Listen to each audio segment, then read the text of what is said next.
Good morning everyone. Welcome to Daily Learning. ଆମେ previous video ରେ ଆମେ ଆଲୋଚନା କରିଥିଲେ World War 1 ଉପରେ ଯେତିକି ସବୁ ଥିଲା କିଛି previous year question MCQ ଏ ସବୁ ଆମେ World War 1 ଉପରେ ସବୁ discussion କରିଦେଇଥିଲେ. Then ଆଜି ଏଇ video ରେ ଆମେ World War 2 ଉପରେ discussion କରିବା. ଯଦି ବି B.Ed ପାଇଁ prepare ହଉଛନ୍ତି then ଏଇ video ଟା ବି helpful ହବ.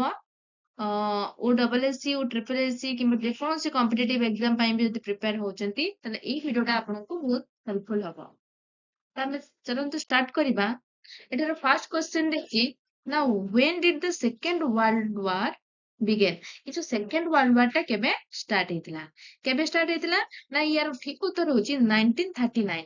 1939 ରେ ସେକେଣ୍ଡ ୱାର୍ଲଡ ୱାର ଟା ଷ୍ଟାର୍ଟ ହେଇଥିଲା। ଏଠି ସାଧାରଣତଃ କାହା କାହା ମଧ୍ୟରେ ଗୋଟେ ହଉଛି ଏଲାଇଡ ପାୱାର ଆଉ ଗୋଟେ ଏକ୍ସିସ ପାୱାର ଏଇ ଦୁଇଟି ପାୱାର ମଧ୍ୟରେ ୱାର୍ଲଡ ୱାର 2 ଟା ଷ୍ଟାର୍ଟ ହେଇଥିଲା। କେବେ ଷ୍ଟାର୍ଟ ହେଇଥିଲା 1939 ରେ ଆଉ କେବେ ସରିଥିଲା ଇନ୍ 1945 ରେ ୱାର୍ଲଡ ୱାର 2 ଟା ସରିଥିଲା। ତ ନେକ୍ସଟ କ୍ୱେଶ୍ଚନ ଦେଖିବା which country was first attacked by Germany in 1939? 1939 ସମୟରେ ବା 1939 ରେ ପ୍ରଥମେ ଜର୍ମାନୀ କାହାକୁ ଆଟାକ କରିଥିଲା? ଜର୍ମାନୀ ପ୍ରଥମେ ପୋଲାଣ୍ଡ ଉପରେ ଆକ୍ରମଣ କରିଥିଲା। ଯେତେବେଳେ ସେ ପୋଲାଣ୍ଡକୁ ଆକ୍ରମଣ କଲା କଣ ହେଲା ନା ଏଇ ୱାର୍ଲଡ ୱାର 2 ଟା ଷ୍ଟାର୍ଟ ହେଲା। ସେ ପ୍ରଥମେ କିଏ? ଏଇ ଜର୍ମାନୀ ପୋଲାଣ୍ଡ ଉପରେ ଆକ୍ରମଣ କରିଥିଲା ୱାର୍ଲଡ ୱାର 2 ସମୟରେ। ଦେନ୍ ନେକ୍ସଟ କ୍ୱେଶ୍ଚନ କୁ ଦେଖିବା who was prime minister of Britain during World War 2? এই World War 2 ସମୟରେ ବ୍ରିଟେନର ପ୍ରାଇମ ମିନିଷ୍ଟର କିଏ ଥିଲେ? ଏର ଠିକ ଉତ୍ତର ହଉଛି କିଏ? ନାଇଁ ୱିନଷ୍ଟନ ଚର୍ଚିଲ। ତ World War 2 ଚାଲିଥିଲା ସେତେବେଳେ ସେ ବ୍ରିଟେନର ପ୍ରାଇମ ମିନିଷ୍ଟର ଥିଲେ। ତ ନେକ୍ସଟ କ୍ୱେଶ୍ଚନ ଦେଖିବା what was the secret name given by Germany when it attacked Russia in 1941? 1941 ରେ ଯେତେବେଳେ ଜର୍ମାନୀ ରୁଷିଆକୁ ଆକ୍ରମଣ କରିଥିଲା ତାର ସେଇ ପ୍ଲାନ ଟା କଣ ଥିଲା? ଏଇ ଅପରେସନ ବାର୍ବରୋସା ମାଧ୍ୟମରେ ସେ କଣ କରିଥିଲା ନା ରୁଷିଆ ଉପରେ ଆକ୍ରମଣ କରିଥିଲା। ଜର୍ମାନୀ 1941 ରେ ଏଇ ଅପରେସନ ବାର୍ବରୋସା ମାଧ୍ୟମରେ ରୁଷିଆ ଉପରକୁ ଆକ୍ରମଣ କରିଥିଲା। ନେକ୍ସଟ କ୍ୱେଶ୍ଚନ ଦେଖିବା which country were part of the Axis power? ତ ୱାର୍ଲଡ ୱାର 2 ଟା ଦିଟା ପାୱାର ଭିତରେ ହେଇଥିଲା, ଗୋଟେ ଏଲାଇଡ ପାୱାର ଆଉ ଗୋଟେ ଏକ୍ସିସ ପାୱାର। ସେ କହିଛି କି ଏକ୍ସିସ ପାୱାରରେ କିଏ କିଏ ଥିଲେ? ୟାର ଠିକ ଉତ୍ତର କଣ ହଉଛି? ଏଇ ଜର୍ମାନୀ ଇଟାଲୀ ଆଉ ଜାପାନ ଏଇ ତିନିଟା ଥିଲେ କଣ ନା ଏକ୍ସିସ ପାୱାରରେ। ଆଉ ଏହାକୁ ମଧ୍ୟ କଣ କୁହାଯାଉଥିଲା ନା ରୋମ ବର୍ଲିନ ଟୋକିଓ ଏକ୍ସିସ ବୋଲି ମଧ୍ୟ କୁହାଯାଉଥିଲା। ତାହେଲେ ଏକ୍ସିସ ପାୱାରରେ କିଏ କିଏ ଥିଲେ? ଜର୍ମାନୀ ଇଟାଲୀ ଆଉ ଜାପାନ ଇଏ ସବୁ ଥିଲେ କୋଉଟାରେ ନା ଏକ୍ସିସ ପାୱାରରେ ଥିଲେ। ନେକ୍ସଟ କ୍ୱେଶ୍ଚନ ଦେଖିବା the Axis power in the second world war were also called the ଏଇ ଏକ୍ସିସ ପାୱାର କୁ କଣ କୁହାଯାଉଥିଲା ନା ଏଇ ରୋମ ବର୍ଲିନ ଟୋକିଓ ଏକ୍ସିସ ବୋଲି ମଧ୍ୟ କୁହାଯାଉଥିଲା। ଏକ୍ସିସ ପାୱାର କୁ କଣ କୁହାଯାଉଥିଲା? ରୋମ ବର୍ଲିନ ଟୋକିଓ, ଯୋଉଟାକୁ ଆମେ ପ୍ରିଭିୟସ କ୍ୱେଶ୍ଚନରେ ଡିସ୍କସନ କଲେ କଣ ନା ଜର୍ମାନୀ ଜାପାନ ଆଉ Italy. Richie, where were the atomic bomb dropped in 1945? 1945 ବେଳକୁ ଆମେରିକା ଜାପାନର ଦିଟା ଜାଗା ନା ଥିଲା। କଣ? ଗୋଟେ ହେଲା ହିରୋସୀମା ଆଉ ଗୋଟେ ନାଗାସାକି। ଏଇ ଦିଟା ସ୍ଥାନ ଉପରେ ଜାପାନର ଏଇ ଯୋଉ ଦିଟା ସ୍ଥାନ ଉପରେ ଆମେରିକା କଣ କରିଥିଲା ନା ବମ୍ ପକେଇଥିଲା। ତାହେଲେ କେବେ? 1945 ରେ। ଆଉ ସେତେବେଳେ କି ୱାର୍ଲଡ ୱାର 2 ଟା ସରିଥିଲା। କେବେ ଷ୍ଟାର୍ଟ ହେଇଥିଲା? 1939 ରେ। ସରିଥିଲା କେବେ? 1945 ରେ ୱାର୍ଲଡ ୱାର 2 ଟା ସରିଥିଲା।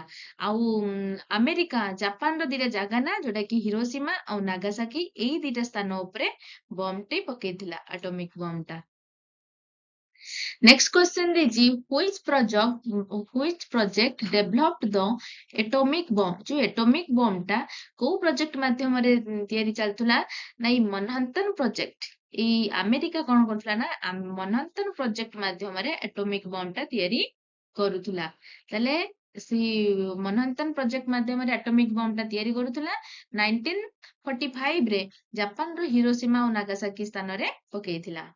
ନେକ୍ସଟ କ୍ୱେଶ୍ଚନ ଦେଖିବା ଦେଖି who was the leader of Germany during World War 2? ଯେତେବେଳେ ୱାର୍ଲଡ ୱାର 2 ଚାଲିଥିଲା ସେତେବେଳେ ଜର୍ମାନୀର ଲିଡର କିଏ ଥିଲେ?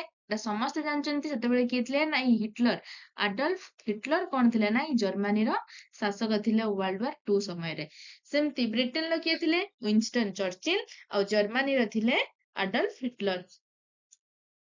ନେକ୍ସଟ କ୍ୱେଶ୍ଚନ ଦେଖିବା which country was led by Mussolini. ଏ ବେନିଟୋ ମୋସୋଲିନି କୋଉ କଣ୍ଟ୍ରିର ଶାସକ ଥିଲେ ନା ୱାର୍ଲଡ ୱାର 2 ସମୟରେ ଏଇ ଇଟାଲୀର ଶାସକ କିଏ ଥିଲେ ନା ମୋସୋଲିନି। ଇଟାଲୀର ଶାସକ କିଏ ଥିଲେ ମୋସୋଲିନି। ଆମେ କଣ ଡିସ୍କସନ କଲେ ନା ଜର୍ମାନୀରେ ଥିଲେ ହିଟଲର, ବ୍ରିଟେନର ଥିଲେ ୱିନଷ୍ଟନ ଚର୍ଚିଲ ଆଉ ଇଟାଲୀର ଥିଲେ ମୋସୋଲିନି। କେବେ ୱାର୍ଲଡ ୱାର 2 ଟା ଷ୍ଟାର୍ଟ ହେଇଥିଲା 1939 ରେ ଆଉ ସରିଥିଲା କେବେ 1945 ରେ। ଆଉ କୋଉ ପ୍ରୋଜେକ୍ଟ ମାଧ୍ୟମରେ ନା ମନହାଟନ ପ୍ରୋଜେକ୍ଟ ମାଧ୍ୟମରେ ଆମେରିକା ଆଟମ ବମ୍ ତିଆରି କରୁଥିଲା। ଆଉ କୋଉଠି ନା ଜାପାନର ଦିଟା ଜାଗା ନା ଯେକି ହିରୋସୀମା ଆଉ ନାଗାସାକି ଏଇ ଦିଟା ସ୍ଥାନ ଉପରେ ଆଟମ ବମ୍ ଟି ପଡିଥିଲା। ନେକ୍ସଟ କ୍ୱେଶ୍ଚନ ଦେଇଛି when did the world war 2 end? ଏଟା ତ ଆଉ କହିତେ ପଡିବନି ୱାର୍ଲଡ ୱାର 2 ଟା କେବେ ସରିଥିଲା 1945 ରେ ୱାର୍ଲଡ ୱାର 2 ଟା ସରିଥିଲା। ଷ୍ଟାର୍ଟ ହେଇଥିଲା 1939 ରେ ଆଉ ସରିଥିଲା କେବେ ନା 1945 ରେ। Next question when did USA enter world war 2? ଏଇ ୟୁଏସଏ ୱାର୍ଲଡ ୱାର 2 ରେ କେବେ ଏଣ୍ଟର କରିଥିଲା। ମୁଁ ପ୍ରିଭିୟସ ଭିଡିଓରେ ବତେଇ ଦେଇଥିଲି ୟୁଏସଏ କେବେ ୱାର୍ଲଡ ୱାର 1 କୁ କେବେ ଏଣ୍ଟ୍ରି କରିଥିଲା, ଇଟାଲୀ କେବେ ଆସିଥିଲା ସେଟା ପ୍ରିଭିୟସ ଭିଡିଓରେ ଦେଖି କହିଦେଇଥିଲି। ତ ସେମିତି ୱାର୍ଲଡ ୱାର 2 ରେ କେବେ ୟୁଏସଏ ଏଣ୍ଟର କଲା ନା 1941 ରେ। 1941 ରେ ବା 1941 ମସିହାରେ ଆମେରିକା କଣ କଲା ନା ୱାର୍ଲଡ ୱାର 2 ରେ ଏଣ୍ଟର କଲା। ତାରେ କୋଉ କାରଣ ଯୋଗୁ ଏଣ୍ଟର କଲା ନେକ୍ସଟ ଭିଡିଓ ନେକ୍ସଟ କ୍ୱେଶ୍ଚନ ଦେଇଛି ନା which country led the USA to join the World War 2? କୋଉଠି ନା ଏଇ ଯୋଉ ବମ୍ବିଂ ଅଫ ପର୍ଲ ହାର୍ବର। ତାହେଲେ ଆମେରିକାର ଯୋଉ ପର୍ଲ ହାର୍ବର ଠାରେ କଣ କରିଥିଲା ନା ବମ୍ ମାଡ ଯୋଉ ହେଇଥିଲା ସେଥିପାଇଁ ସେ କଣ କରିଥିଲା ନା ୟୁଏସଏ ଏଣ୍ଟର କରିଥିଲା କୋଉଟାରେ ନା ୱାର୍ଲଡ ୱାର 2 ରେ ଆକ୍ରମଣ ଆମର ଏଣ୍ଟର କରିଥିଲା। ଦେଇଛି which country attacked America at Pearl Harbor 1941 ରେ। 1941 ରେ ତ କଣ ହେଇଥିଲା ନା ଆମେରିକା ଏଣ୍ଟର କରିଥିଲା କଣ ପାଇଁ ନା ତାର ପର୍ଲ ହାର୍ବର ଠାରେ କଣ ହେଇଥିଲା ନା ବୋମା ମାଡଟା ହେଇଥିଲା। କି କୋଉ କଣ୍ଟ୍ରି କରିଥିଲା ନା ଏଇ ଜାପାନ କଣ କରିଥିଲା ନା ଆମେରିକାର ପର୍ଲ ହାର୍ବର ଠାରେ ବମ୍ ଟା ପକେଇଥିଲା ଯୋଉଥିପାଇଁ କି ଆମେରିକା ୱାର୍ଲଡ ୱାର 2 ରେ ଯୋଗଦାନ ଦେଇଥିଲା। ତାହେଲେ ଏଟା ବୁଝି ହଉଛି ନା ୱାର୍ଲଡ ୱାର 2 ରେ କେବେ ଆମର ଆମେରିକା ଯୋଗଦାନ ଦେଇଥିଲା 1941 ରେ। କଣ ପାଇଁ ନା ଜାପାନ କଣ କରିଥିଲା ନା ଏଇ ପର୍ଲ ହାର୍ବର ଠାରେ ବମ୍ ପକେଇଥିଲା ଯୋଉଥିପାଇଁ କି କଣ ନା ଆମେରିକା ୱାର୍ଲଡ ୱାର 2 ରେ ଯୋଗଦାନ ଦେଇଥିଲା। Next question now who was the emperor of Japan during World War 2? ଆମେ ସେତେବେଳେ ଡିସ୍କସନ କଲେ ନା ଜର୍ମାନୀର କିଏ ହିଟଲର ଥିଲେ, ତାପରେ ଇଟାଲୀର କିଏ ଥିଲେ ଥିଲେ ମୋସୋଲିନି ଆଉ ବ୍ରିଟେନର ଥିଲେ ୱିନଷ୍ଟନ ଚର୍ଚିଲ। ସେ ବି ପଚାରୁଛି ନା ଜାପାନର ଏମ୍ପୋରିୟର କିଏ ଥିଲେ ବା ଜାପାନର ଶାସକ କିଏ ଥିଲେ ଯେତେବେଳେ ଆମର ୱାର୍ଲଡ ୱାର 2 ଟା ଚାଲିଥିଲା ସେତେବେଳେ ଜାପାନର କିଏ ଥିଲେ ନା ଜାପାନର ଥିଲେ ହିରୋହିଟୋ। ନା ଏଇ ହିରୋହିଟୋ କଣ ଥିଲେ ନା ଜାପାନର ଶାସକ ଥିଲେ ଯେତେବେଳେ ୱାର୍ଲଡ ୱାର 2 ସମୟରେ। ନେକ୍ସଟ କ୍ୱେଶ୍ଚନ ଦେଖିବା who was the main scientist behind the atomic bomb? ଯେ ଏଟମିକ ବମ୍ କୋଉ ମାଧ୍ୟମରେ ତିଆରି ହଉଥିଲା ନା ମନହାଟନ ପ୍ରୋଜେକ୍ଟ ମାଧ୍ୟମରେ ଆମେରିକା ତିଆରି କରୁଥିଲା। ପକେଇଥିଲା କୋଉଠି ନା ଜାପାନର ହିରୋସୀମା ଆଉ ନାଗାସାକି ଠାରେ ପକେଇଥିଲା। ସିଏ ଏବେ ପଚାରୁଛି କି କୋଉ ସାଇଣ୍ଟିଷ୍ଟ ଟା ଏଇ ଆଟମିକ ବମ୍ ଟାକୁ ତିଆରି କରୁଥିଲେ। କିଏ ନାଇଁ ରବର୍ଟ ଅପନହାଇମର କଣ କରୁଥିଲେ ନା ଏଇ ମନହାଟନ ପ୍ରୋଜେକ୍ଟ ମାଧ୍ୟମରେ ଆଟମିକ ବମ୍ ଟିକୁ ତିଆରି କରୁଥିଲେ। ନେକ୍ସଟ କ୍ୱେଶ୍ଚନ ଦେଖିବା what was the name of the book written by Adolf Hitler? ଯୋଉ ଆଡଲଫ ହିଟଲର ଥିଲେ ସେ ଗୋଟେ ବୁକ୍ ଲେଖିଥିଲେ ସେ ବୁକ୍ ର ନାଁ କଣ ଥିଲା ନା ମେ କାମ୍ପ ଯୋଉ ବୁକ୍ ଟା ଏଇଟା କିଏ ଲେଖିଥିଲେ ନା ଆଡଲଫ ହିଟଲର ହିଁ ଲେଖିଥିଲେ। ଆଉ ସିଏ କାହାଟାର ନା ଜର୍ମାନୀର ଶାସକ ଥିଲେ ଯେତେବେଳେ ୱାର୍ଲଡ ୱାର 2 ଚାଲିଥିଲା ସେତେବେଳେ ଜର୍ମାନୀର ଶାସକ କିଏ ଥିଲେ ନା ଏଇ ଆଡଲଫ ହିଟଲର ଥିଲେ। ଆଉ ଯିଏକି ଗୋଟେ ବୁକ୍ ଲେଖିଥିଲେ ତାର ନାଁ ହଉଛି କଣ ମେ କାମ୍ପ।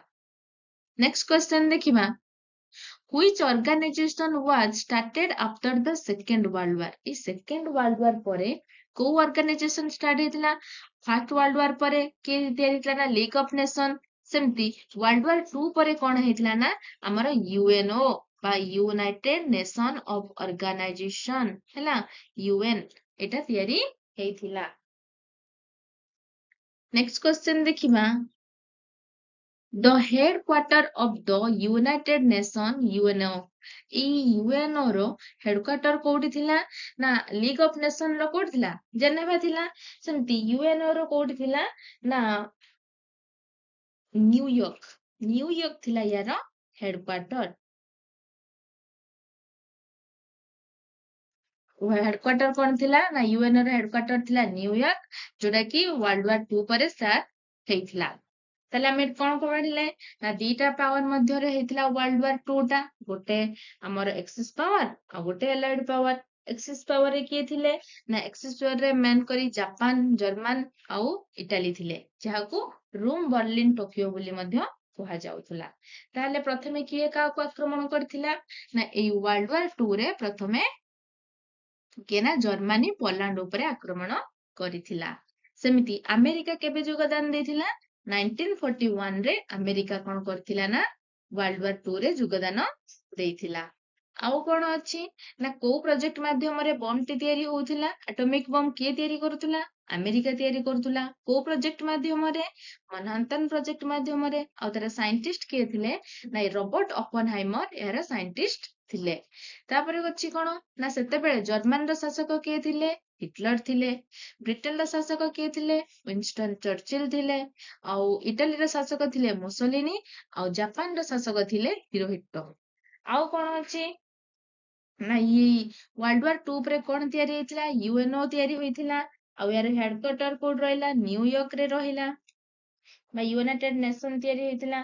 ଆଉ କେବେ ଫର୍ମେସନ ହେଇଥିଲା ନା ଏଇ ୟୁଏନଓ 1945 ରେ କେବେ 1945 ରେ ୟୁଏନଓ ଟା ତିଆରି ହେଇଥିଲା।